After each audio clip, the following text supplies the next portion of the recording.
Good evening, everyone. Welcome back to another live stream. Thank you so much for joining me. Thank you to all of our members, subscribers, and viewers, everyone who's been waiting. Thank you so much for tuning in for another live stream. If you're new to our live streams, these are for more in-depth talks. I have videos that I publish regularly as well with short updates. So if you prefer shorter updates, you can go ahead to my video section. However, if you like more in-depth talk, in-depth analysis, and obviously participation from yourselves, from the community, a big part of the live stream is for the community to participate and obviously share your thoughts and obviously ask any questions as well. So again, welcome everyone and thank you so much for tuning in. I posted a couple of videos earlier on and I spoke about multiple subjects in these videos. One of them was about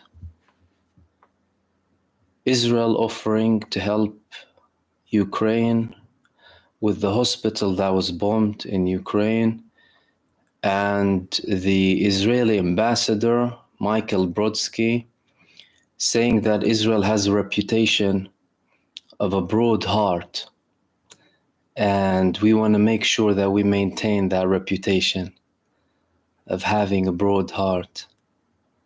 So we want to help the people, and obviously if they need our assistance, then we can bring them to a hospital in Israel. I mean, tears almost fell after I heard that. I posted a couple of other videos as well, one about updates from Yemen, and two videos, one about Gaza and Syria, the latest updates from Gaza, and Israel requesting the population of Gaza to leave, all of them. Gaza City, that is, because there's Gaza City and there's the Gaza Strip. And the statement from the rabbi in the ultra-Orthodox community saying a country that orders conscription on the students of the yeshiva or Torah has no right to exist. In other words, Israel doesn't have a right to exist because they are forcing conscription on the students in the Orthodox community. What I wanted to talk to you about in this video are two things. Number one, the statements that we had from the Israeli Defense Minister Yoav Gallant, and him confirming that Israel could withdraw from the Netzarim line and the Philadelphia corridor. Two areas that proved to be very controversial. Now, the fact that he's stating this now shows how correct Hamas was in asking to add the details of the withdrawal from Netzarim and from Philadelphia corridor in the ceasefire agreement. Why? Because Israel could have gone ahead with the ceasefire agreement and said, oh, but you didn't ask us to leave the Netzarim line or the Philadelphia corridor. So after that development happened and progress started happening in the ceasefire, Hamas went back to the mediators and asked them to add clauses confirming Israeli withdrawal from the Netzarim line and from the Philadelphia corridor. Why? Because they know Israel. They don't respect anything. So now we have a couple of statements that I wanted to share with you from Yoav Gallant. And another thing that I would like to share with you after that is a couple of statements from the Secretary General of Hezbollah in his recent speech. With regards to Gallant, we had the report in Israeli media just before the expected summit today, Wednesday, in Qatar, between Israeli delegation and mediators in the negotiations for the deal. Defense Minister Yoav Gallant,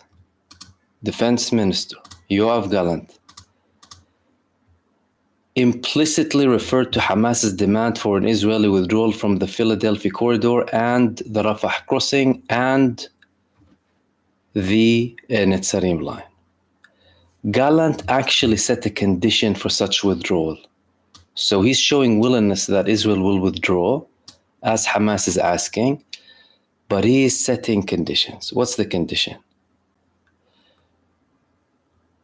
Obviously, the withdrawal is an Egyptian demand too, by the way. It's not just Hamas and the Palestinians. He said that there needs to be a solution that will prevent smuggling of weapons into Gaza. There needs to be a solution to that pipeline coming from Egypt in order to allow Israeli withdrawal.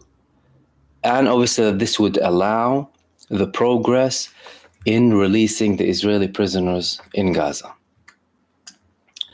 A solution that prevents attempts to smuggle weapons into Gaza Strip is necessary for the withdrawal of the IDF forces from the Philadelphia corridor, for the progress of the discourse on an agreement to release hostages. He said that, Yoav Gallant, with the American envoy, Brett McGurk.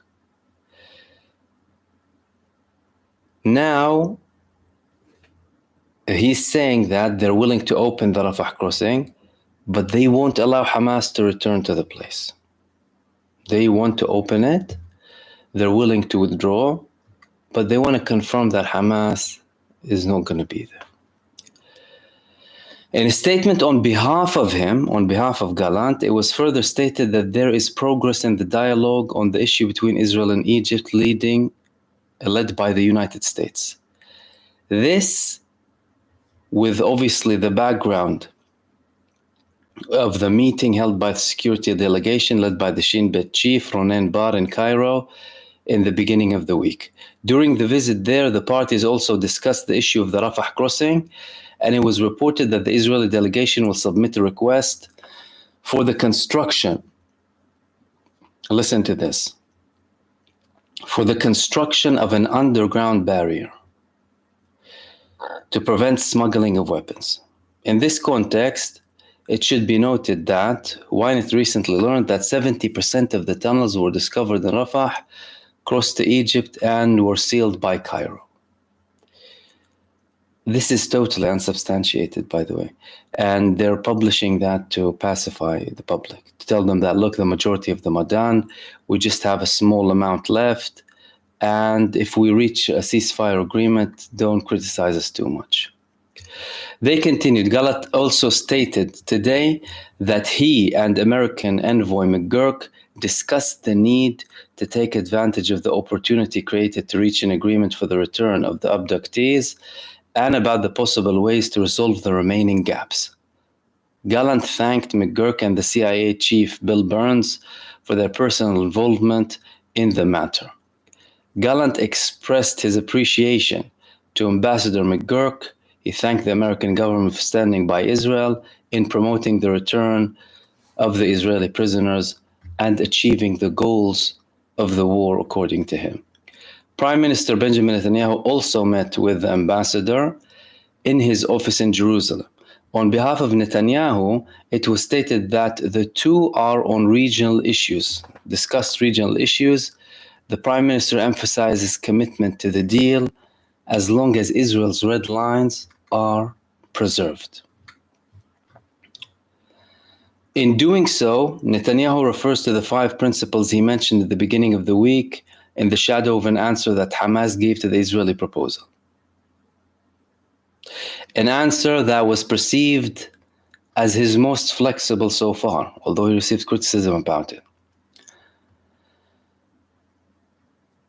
Among the principles set by Netanyahu is also the demand that Gallant has now actually put forward. And the Prime Minister put it, it will not be possible to smuggle weapons to Hamas from Egypt to the Gaza border. Netanyahu also demanded that the deal would allow a return to fighting in order to achieve all of the goals of the war, not to allow the return of thousands of armed fighters to the north of the Gaza Strip, and act to maximize the number of live abductees who will be returned from captivity. Now, obviously, he's saying these things to show again to his base that I'm going to be able to continue the war. But I wanted to comment on one last thing here. Act to maximize the number of live abductees who will be returned from captivity. What does that mean? That means that he knows that Hamas will be using the Israeli prisoners as leverage up until the last second. And Israel's still agreeing to a deal, or about to. So, as we're seeing. And Hamas will most likely hold the top figures in the Israeli army, the commanders, the generals, and they kidnapped top figures in the Gaza division on the 7th of October, up until the last second. The principles that Netanyahu laid out in public provoked outrage and allegations of an apparent attempt on his part to sabotage the contacts that are happening, and a security official also warned that the statement could harm the chance of reaching a deal. Hamas itself threatened, against the background of continued military pressure, that the negotiations could return to the 0.0. Israel claims, on the other hand, that the military pressure is pushing Hamas towards a deal, against the background of Gallant's assessment that so far 60% of Hamas fighters have been killed or wounded. 60%. They come up with these numbers as if, it's as if, whatever number he has in his mind, he'll say it's 60%. We thought you said 90%. 80%, most of them. Chief of Staff Herzl Halevi today rejected the claims of shuffling in fighting and promised to continue to work to promote the return of the abductees. He said, we exert military pressure in various forms. The common denominator is determination. We're seeing that determination. And we also go in these missions to destroy as much as possible in terms of infrastructure. Oh, finally admitting to destroying infrastructure. Kill as many Hamas operatives as possible. Kill as many commanders as possible. Continue, kill as many children as possible. Kill as many women as possible. Destroy as many hospitals. Continue, Halevi. Why didn't you continue? He didn't continue. But at least he said infrastructure. He continued, in the end, it lowers Hamas's capabilities, allows us to move forward with the achievements, allows us to carry out a very important task, pressure. And we will not stop up until we return the kidnapped. There is no shuffling or standing. You bring very important achievements every day. We plan and we continue, and we use all kinds of methods. That's according to the Chief of Staff. They finished with this in an attempt to promote contacts. An Israeli delegation headed by the head of the Mossad, Dudi Berna, landed earlier today in Doha, the capital of Qatar. The members of the delegation, including Shin Bet Chief Bar and Major General Nitzan Alon, will participate in the summit with the head of the CIA, Burns, and Egyptian officials. Among other things, the parties will try to narrow the gaps on issues that are still in dispute between Israel and Hamas. However, sources privy to the details clarified that the negotiations will be complex and it will take several weeks. That's the first thing that I want to talk to you about. What do we understand from here? That they're climbing down the ladder. That's what we understand. All of your red lines, you're passing them already. Netanyahu was talking about the red lines. You already crossed your own red lines.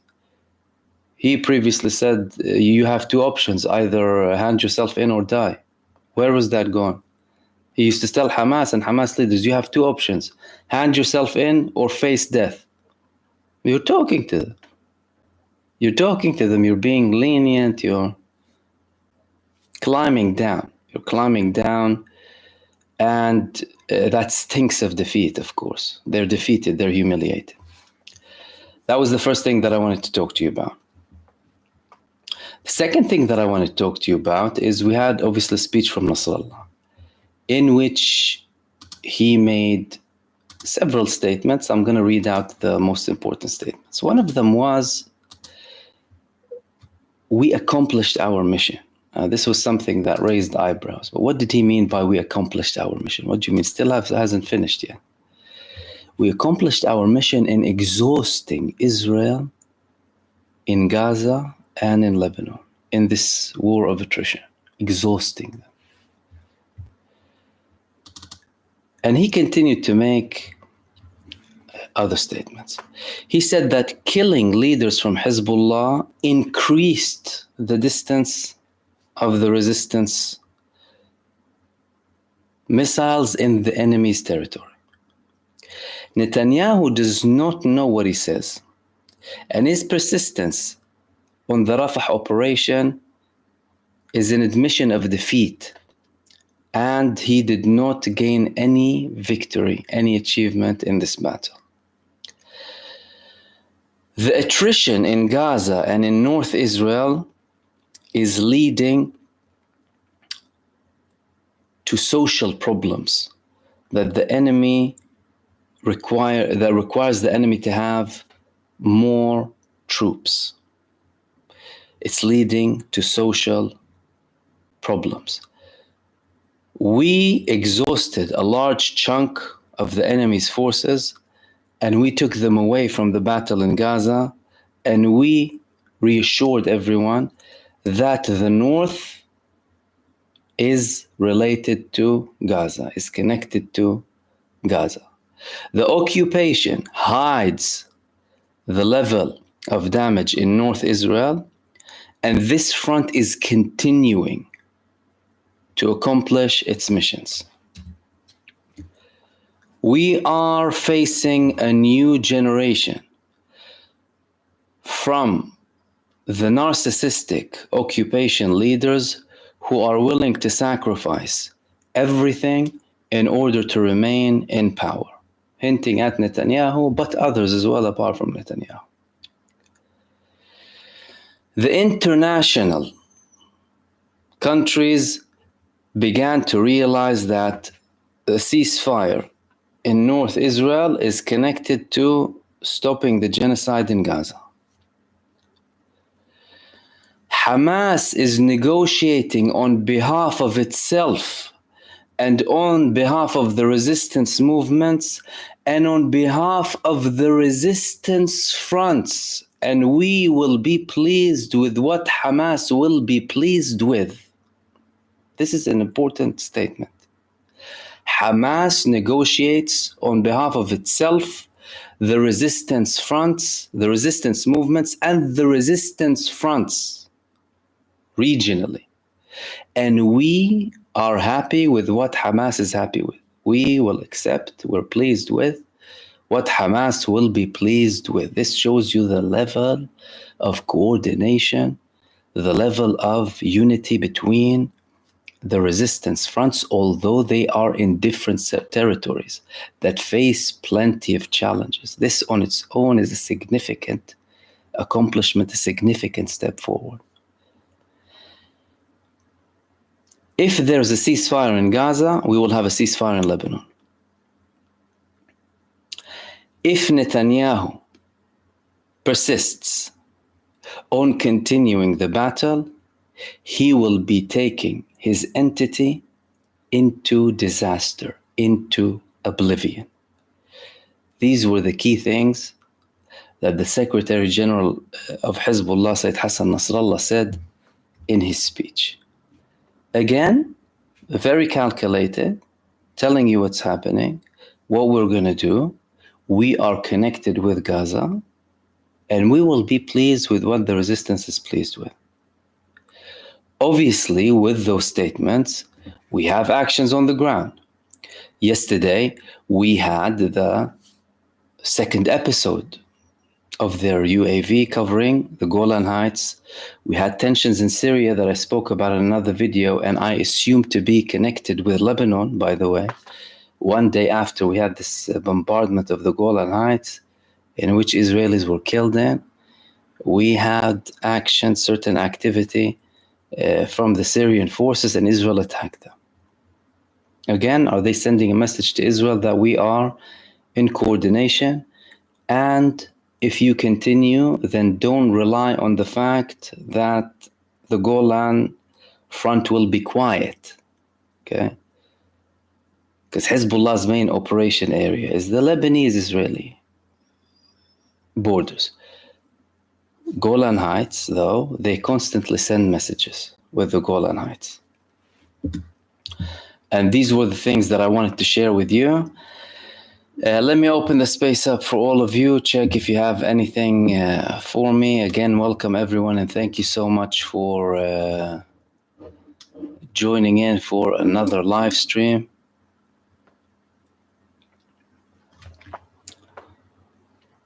Was anyone watching football, by the way?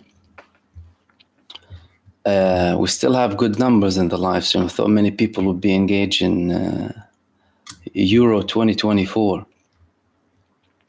Hey, congrats to England, ladies and gentlemen. They reached the final, finally, after all these years. Let's see, maybe we can bring it home this year. Infinite content, thank you so much. You said, how many times must I share with you? Cannot win with 2 active fifth columns and fighting on multiple fronts, Mahmoud. The situation is untenable. I know, but they're creating more problems now. They're creating more problems.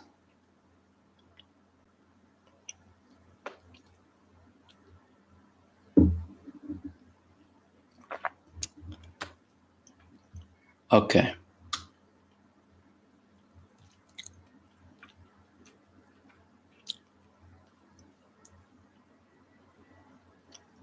Francine Barr, what would happen if the Orthodox Jewish in Israel go live with the Palestinians? Would they bomb them? No, they've been living there for centuries. Before Zionism came, they were there all the time. There were communities all across. It's the waves of Zionism that started the problem, not the existence of Jewish communities in Palestine. That was never a problem, by the way. You never had these tensions between religious communities, by the way. Like in other countries, they were extremely rare. Even during the eras of crusades, the Christian communities, the Palestinian Christian communities, they didn't even call them crusades. They called them the wars of the foreigners, because they did not recognize that these people speak in the name of cross. What do you mean? Are you talking about Jesus? Isa, peace be upon him. He was Palestinian. He was born in Palestine. So there was no problem. I don't think there will be any problem because, firstly, the Orthodox community is within itself. They like to be, have their own kind of territory, they live their lifestyle, follow their rules. And so long as it's in harmony with the rest of the community and you're happy with that you live in your own, but you obviously abide by the rules of the state in general, so totally fine. And it was like that, by the way. And not just in Palestine, many other Muslim countries also, they had certain, legal powers to do with like their own laws and stuff like that. So I don't think it wasn't a problem, and I don't think that will be a problem in the future if we, reach a full equal solution. I don't think that should be any problem.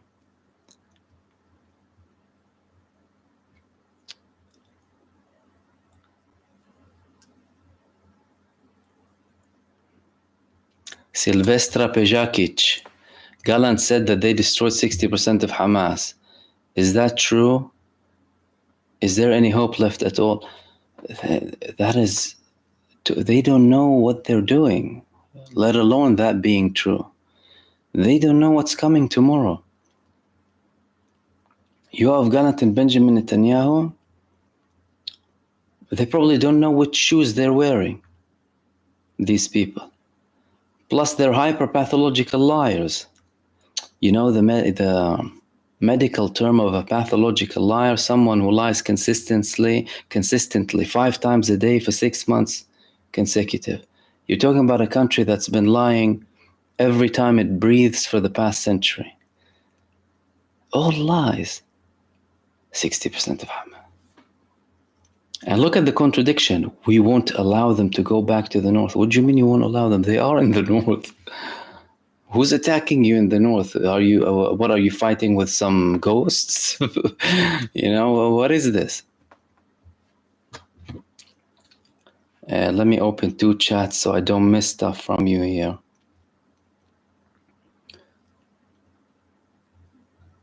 IG to me, thank you so much for your super. IG to me, if England win Euro 2024, will Israel take credit? Probably. Yeah, probably. And Sailor Jerry Swallow, thanks for a great show. Thank you, my friend. Much appreciated.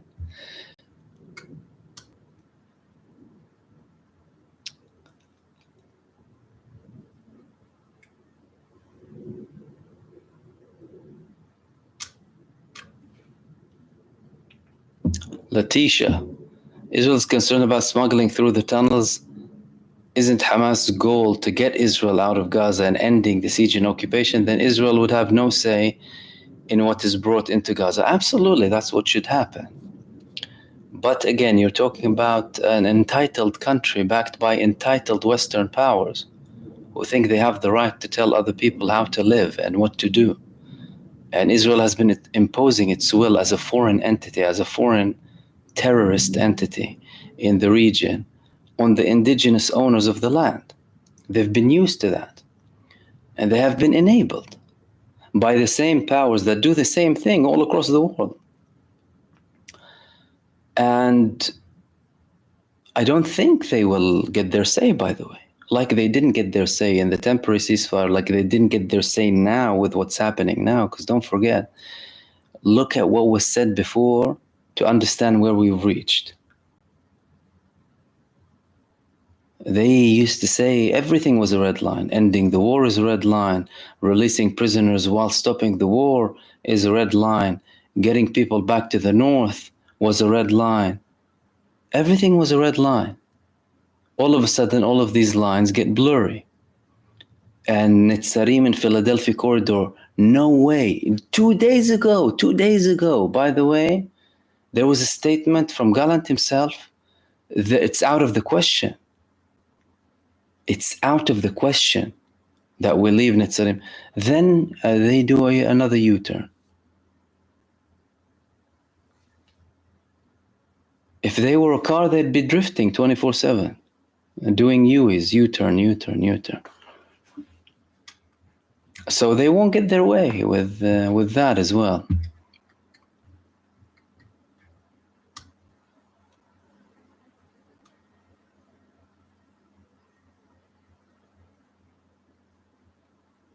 Magdalene, thank you so much for your comment.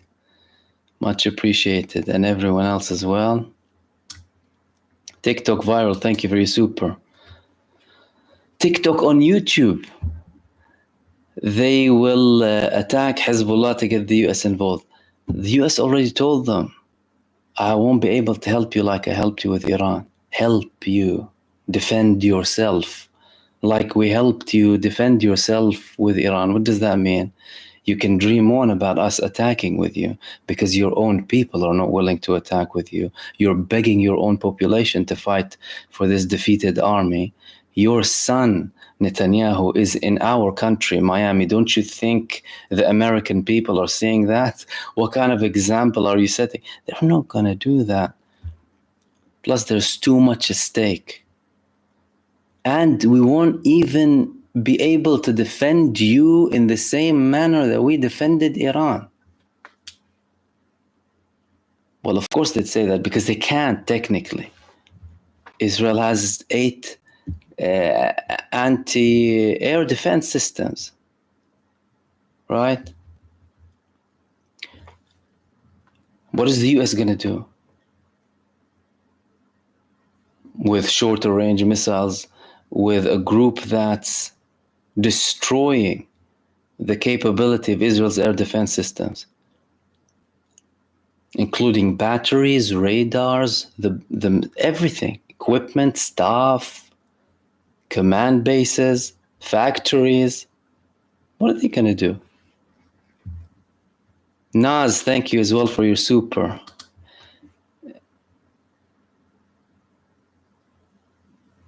He said, yo, is it me or do they think this is 1967? Real time's up, this imaginary state. Yeah, some of them do. You know, they think it's 1967.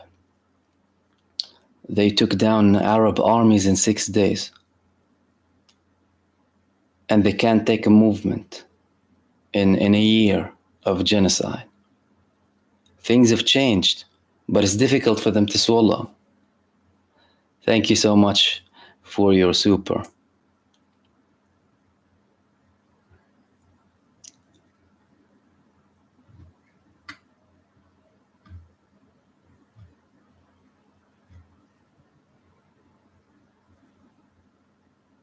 Kate, the rebuilding of Gaza West Bank needs to include safe place for Palestinians in case Israel go postal. Gaza West Bank needs security. They need to protect themselves from IOF illegal settlers. Look, that's why you'll have an ongoing problem. Because so long as you don't have a core solution that deals with the question of equality and justice, historical and contemporary, then you will have that problem. The deal of the ceasefire with Gaza only involves a ceasefire. It doesn't involve statehood. It doesn't involve the West Bank. It doesn't involve refugees. It doesn't involve anything. The right of return. It doesn't involve any of that. So what will happen? You will keep all of the reasons for another explosion. And the Israeli successive governments, instead of looking at the whole situation from a viewpoint of, even if you want to talk about security, let's talk about security. What is the best way to have security? Justice, right? Justice. Implement justice. You will have security. How can you think that a formula of brutality, occupation, oppression, killing, murder, detention, administrative detention, a formula that has failed for 76 years, why on earth do you think it will work tomorrow? If you repeat the same thing and you expect different results, that's the definition of insanity, isn't that right? And instead of them looking at the historical injustices and looking to implement equality, finally, and deal with the security issue once and for good, you will take the rug from under the table of Hamas and everyone. They will have no reason. Will there be a reason to resist? Will they have any legitimacy? To resist what? You have equality. Israel will tell them. Right? Call it Israel, call it Honolulu, call it Judea, whatever it is. Palestine, Canaan. Justice and equality. If that's there, why should anyone complain? Justice, equal rights. And of course, you know, you're never going to have ultimate justice on this earth. We know that. But I'm talking equal human rights in accordance with the UN Declaration of Universal Human Rights. Simple. So we'll continue to be there so long as you have this ideology controlling that country.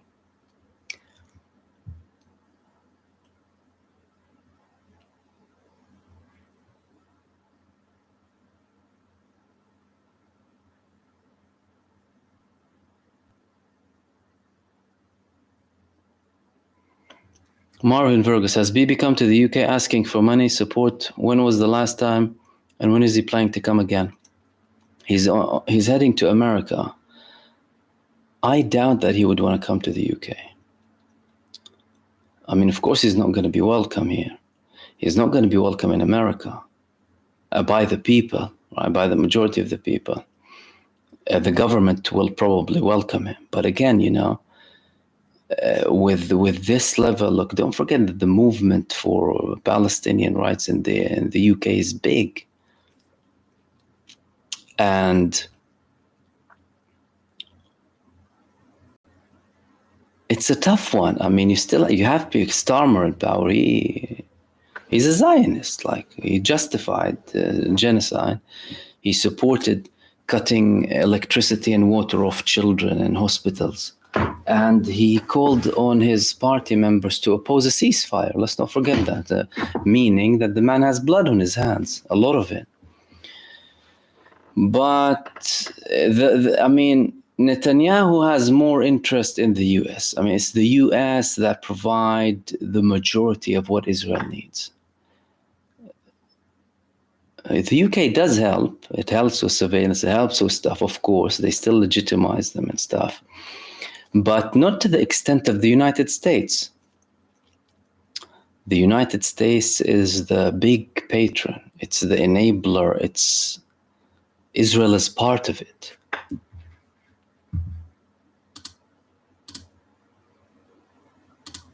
And Gullyberg, thank you so much for your super. You said, if the depraved army killed Hassan Nasrallah in an airstrike, would that be a red line for Hezbollah? I don't think they're going to reach him personally. They tried. They've tried for 2 decades. After they assassinated one of the previous Secretary Generals, Abbas al-Musawi, with his wife and daughter in a car, knowingly, by the way. They assassinated him and his wife and daughter. Hezbollah started taking way more serious measures when it comes to the Secretary General. I mean, most of his speeches are televised as well. I think it's going to be very difficult to reach him. I mean, if they can't get Sinwar and they've been 10 months in Gaza, how on earth are they going to get Nasrallah with more protection, with more sophistication? And it's not that's going to be a red line. They will end themselves if they do that. They will end. If they target Sayyid Hassan Nasrallah, they will end. You can forget about that. And thank you for your super. And Studio Rainer, much appreciated. Thank you so much for your super. It's very kind and generous of you. You said Putin and Zelensky visited Saudi Arabia recently. Could you see the Saudis motivated to negotiate peace for Ukraine and then Palestine? Saudi long-term economy requires a good international reputation. They also have ego-related motivation to be the nation to end 2 wars. Firstly, thank you so much for your kind and generous super, and for this very interesting question. You pointed it out exactly how it is. Saudi is very much interested in its position, in an ego image across the world. They want to be a hub. Saudi's plan for 2030, they have a plan, is to be the hub of the Middle East, taking the place of the UAE. It's a tough task because the UAE gives a lot of perks. But Saudi Arabia is trying to get there. Sports events, economy, investments, lavish to a level that's unrealistic projects that, many people even criticize that they're not realistic, right? With regards to conflicts, they want to be seen as sides who provide a solution to conflicts. But what we've been seeing so far is that they haven't been using any leverage. Now, have they not been using any leverage because of certain weak points that they have, or as a strategy? Because if it's through weak points, it's more understandable, not justified, but you think, okay, they have something on them, or they control them, or what have you. But if it's a strategy, that's a failed strategy. You need to show something, okay?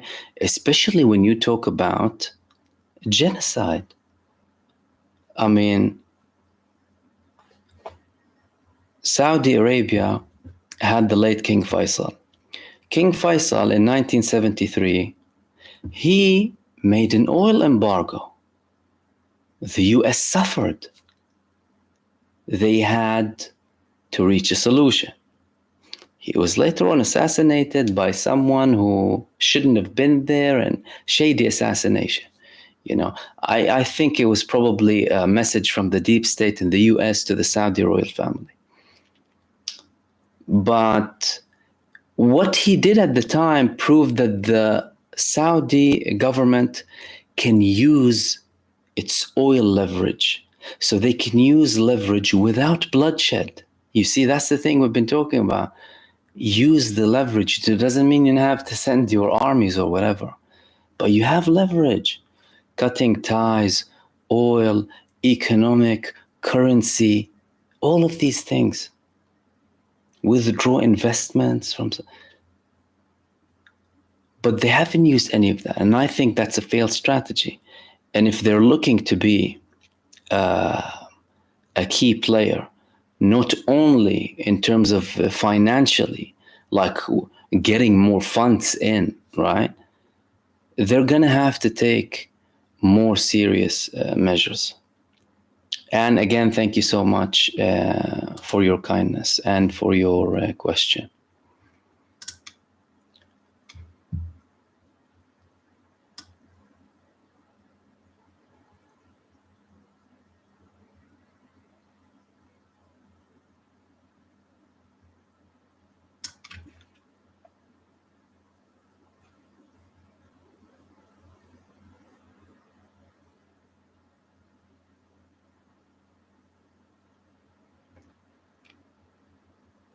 Francine Barr. Besides UAE, would there be any other country in the Middle East that lets Jewish people visit or become citizen?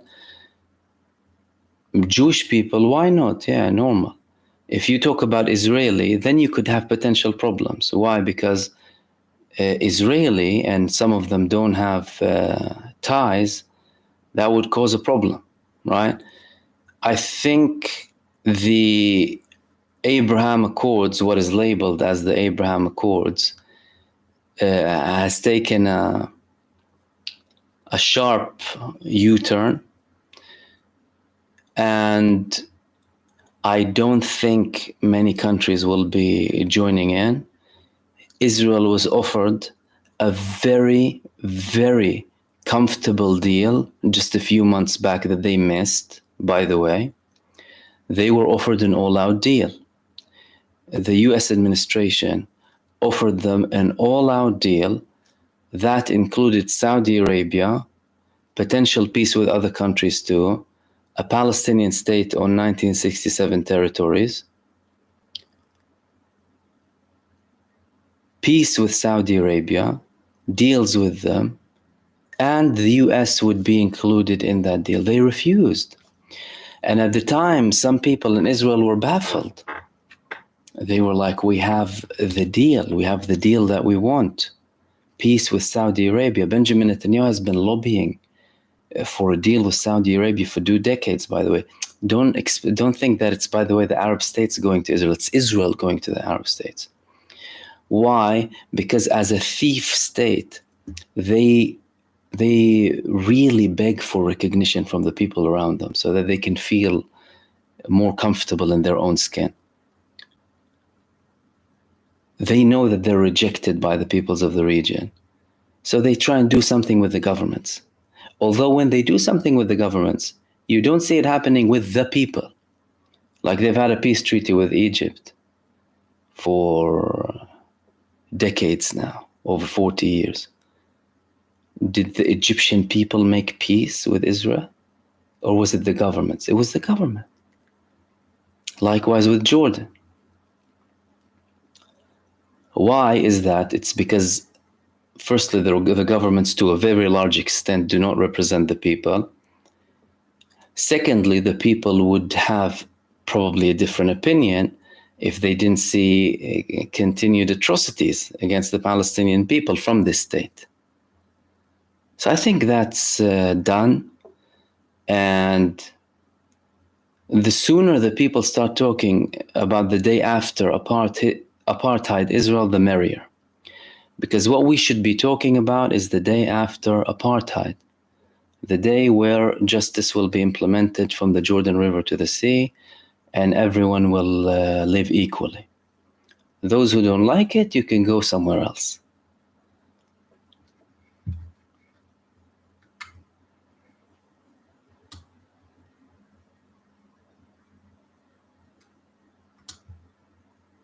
Marvin Vergas, thank you so much for your super.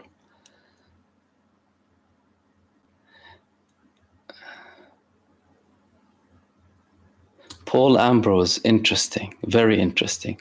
You're saying, Mahmoud, why isn't Iran blocking the Persian Gulf? Clearly, they're using that as leverage.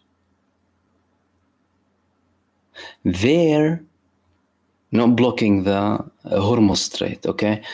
But Ansarullah are causing all of that economic damage and embargo from a country that was facing starvation not long ago, just out of a war. What does that signal? If the country with limited capabilities is able to do that, imagine what we can do. So don't cross the lines. Don't cross the lines and don't expand the war. Iran is still using it as leverage. And again, in many cases, what Ansarullah are doing, obviously with the support of Iran to a large extent, although they have their own production, they have their technology and what have you, they constantly come up with new things. We don't underestimate that. They are doing something effective enough so that Iran doesn't have to, as a state, and face repercussions. Because everything that's coming out of that region, right, will have to go through the Suez Canal. And if they would, for example, let's say they want to block oil from Saudi Arabia, right? Export from the Red Sea. But you have Yemen already in the Red Sea. Do you understand? Instead of doing it from the east and knowing that Iran is there, we'll do it from the west. But you have Ansarullah in the west already. So that takes away the need to an extent as well from Iran to have something. But they know that, and Iran already had drills with Russia and China in the Arab Sea, Indian Ocean, in that area. What does that tell you too? Drills. That there's going to be a front if it escalates. And that front will not only include Iran, but Russia and China too.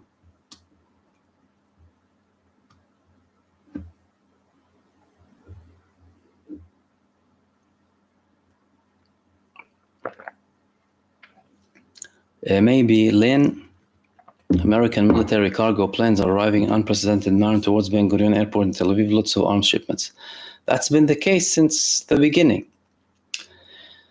Now they've been talking about lifting the supposed restrictions on the 500-pound bombs. What did Israel pass the test of a state that doesn't longer commit a genocide? They just attacked a school, killing dozens of children. Or was there a deal? Was there a deal? Did Netanyahu and did Gallant listen? Did Gallant listen when he was in America to what was offered or dictated? Linda Witt, 18 years to clear the rubble, 80 years to rebuild. If they begin today, oofed. I think that's probably an exaggerated number. Look, it's going to take years, but 18 years to clear the rubble, I think it can be done quicker than that. Because obviously you need to consider also who's going to be contracted to do it, and how many, and how much is going to be invested in it It's all about the level of work that can be taken. If an intense effort is being made with countries with efficient and very effective technologies, it could be done beforehand. If China would assist, China raises a building overnight. So there's lots of factors to it.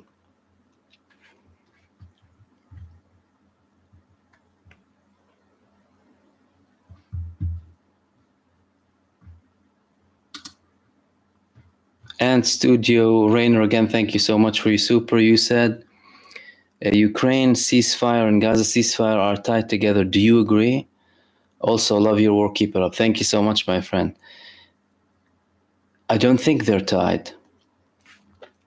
But what we're seeing is mutual attempts, simultaneous attempts between Russia and Ukraine and Gaza and Israel. Why? We had reports. Obviously, you had Orban trying to mediate. He was in Ukraine and he met with Putin. There's a ceasefire offer on the table. So the war can technically end, but Putin wants a total end of hostilities. He doesn't want a ceasefire. Why? Because to him, a ceasefire is Ukraine preparing to get more weapons and attack them during a ceasefire where he can't attack back, right? And now he's attacking wherever he wants. He'll attack the shipments from the west. As soon as they land, he'll take them down. So he wants an all-out deal. There were leaks of Zelensky surrendering, right? That also hasn't been confirmed. But what we know is that there are efforts being made from both sides and from mediators too. And many Western countries have had enough from Zelensky. With Gaza, you also had a ceasefire. Now, the ideal thing is to, of course, end both wars, right? The question is, how do you get there? Obviously, Russia and Ukraine has totally different dynamics. It's not the same situation. It isn't this. It's not a copy-paste situation. Ukraine became an independent state 30 years ago. Russian control was significant. You have so many Russian people over there. And obviously you have the narratives. You have the lies that are constantly spread by Western mainstream media about everything that's happening over there. You have the Russian version. And you obviously have, at the end of the day, people who are suffering from both sides. So ideally, we want to see the suffering end. But at the expense of what? At the expense of what? In Palestine, it's pretty straightforward. The implementation of equality. With all the meaning of it. Because if you had people receiving equal rights, there wouldn't have been a problem. You would have had debates on things that are not really that substantial. But in the grand scheme of things, what do people want from a state entity? Rights, equal rights, freedom of movement, security, healthcare, food security, social security, right to choose who governs you.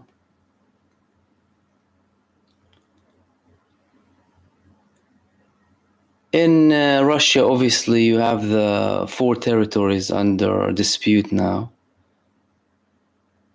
Something's gonna give in, right? But the enablement is still there. The enablement is still there.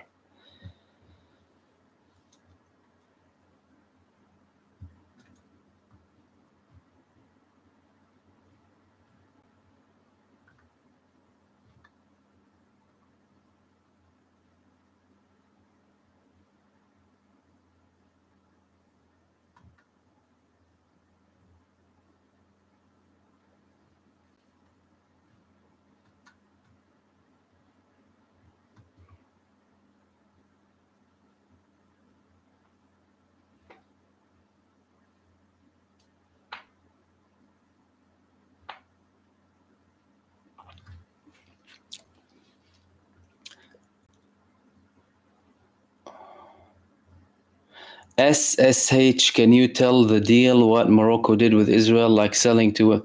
I heard there was a $1 billion deal, supposedly, which is shameful, really. You already had people protesting. But again, does the government represent the people over there?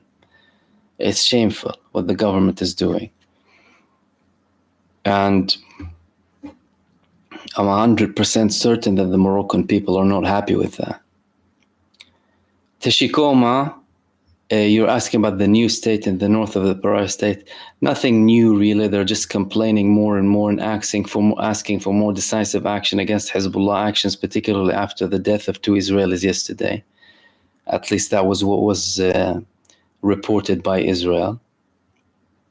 So some of them are asking Israel to take decisive measures against Hezbollah. Kate, if Israel lost the war, why are they dictating the terms of the ceasefire, control the Philadelphia corridor, while Hamas demand 1967 borders? Israel has lost the war, is defeated, and they are not dictating. Because you asked why are they dictating the terms of ceasefire? They're not dictating, they're conceding. And that's what we've been seeing for all of this time, that they're conceding. The red lines become orange and then they become green. Don't forget the tone from the beginning. Oh, eliminate them, destroy them. And then they had this temporary ceasefire. Remember how the temporary ceasefire happened? Even before the temporary ceasefire, they were saying exchange, prisoner swap, without stopping the aggression. Hamas forced them to stop the aggression. Without aid, they forced them to have aid. Without aid to the north, they forced them to. Without stopping the surveillance, they stopped the surveillance. And now the same thing is happening with this ceasefire. Every single thing, bit by bit, but obviously it will be released in bits by Israel, and they will, use laundered terminology to justify what's happening. But they're definitely not dictating. Listen, if they dictated or if they had the power, we wouldn't have been here. Fact of the matter is they're still talking with Hamas. Why are they still talking with them? Because they're strong and they're still there. And they are in a position of power, making the genocide state kneel down, humiliating them, making them face an existential threat, a term which they constantly reiterate, which is a very risky term, by the way. It's not something easy to say for a leader of a state. We're facing an existential threat. And they keep saying it.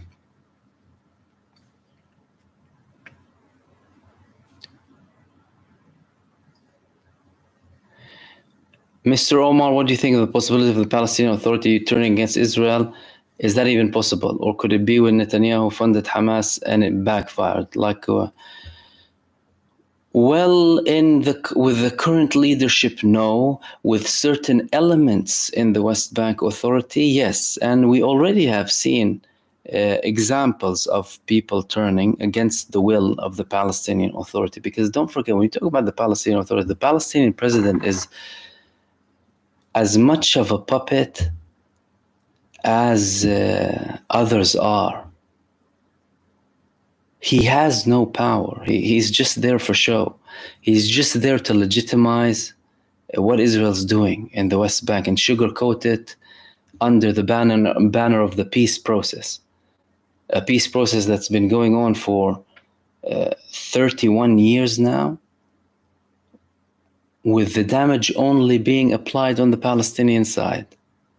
When it comes to land grabbing, killing, more checkpoints, more detainees, more murder, more oppression, more walls. So certain elements of it, yes. The top, no.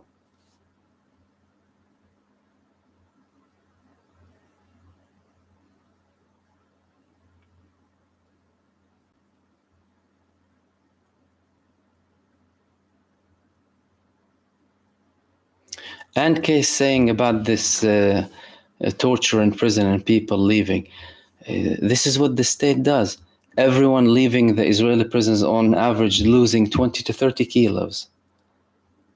and losing it slightly. You know, you feel that they're not really there. I wonder if they've given them something.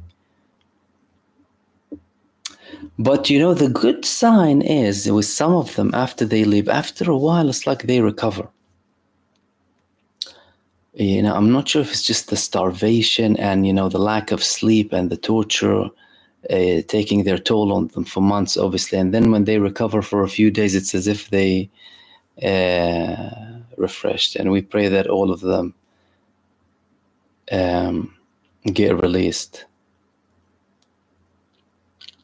And that was the last one from Kate. We'll wrap it up there. Again, thank you so much, everyone, for tuning in. Thank you to all of the members and the regular viewers and subscribers and new subscribers as well, and everyone who participated. Apologies if I didn't address everything, by the way, just with typical of, for the live chat, many messages will go up and due to the time limits, but appreciate all of your input, of course. Special thanks to everyone who sent super thanks. And again, I'm sorry if I missed anyone, by the way. Infinite Content, IG to me, Sailor, Jerry, Swallow, TikTok Viral, Napinaz, Gullyberg, TikTok Viral, Marvin Vergas, Studio Rainer. Again, Studio Rainer twice. Thank you so much for your kindness. Much appreciated to all of you. Thank you so much for your support. As I said, I posted a couple of other interesting videos that are short. For those of you who like shorter videos, you can go ahead and view them. Apart from that, thank you so much for tuning in. I'll hopefully be with you tomorrow. Take care, have a good night, and see you soon in the next video. Peace, everyone.